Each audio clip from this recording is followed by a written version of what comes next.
El bruxismo. El bruxismo es el acto compulsivo de apretar o rechinar los dientes sin ningún interés funcional. El estrés y la ansiedad son a menudo las causas más frecuentes.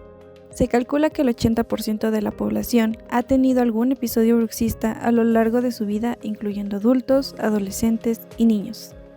Y es una conducta muy nociva para los dientes, el periodonto y los músculos de la boca.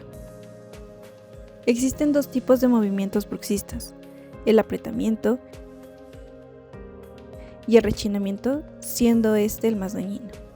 La manifestación más común del bruxismo es el desgaste de los dientes. También puede causar sensibilidad dental, fisuras o incluso fracturas y desprendimientos de restauraciones. Además, puede producir la pérdida de anclaje de los dientes.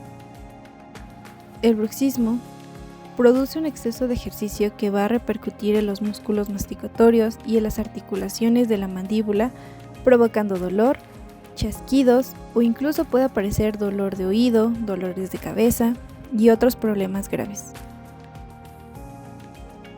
El bruxismo puede ser diurno o nocturno, siendo este último el más frecuente y que a menudo pasa desapercibido. Para evitar los efectos del bruxismo, su odontólogo le prescribirá una férula de descarga, también llamada férula oclusal o férula de relajación.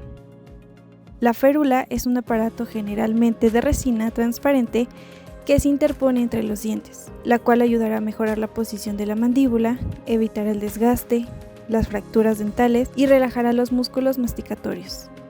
También protegerá las carillas, coronas y puentes. Sin duda, la férula es el tratamiento dental más conveniente ante el bruxismo, ya que ofrece resultados excelentes a medio y largo plazo.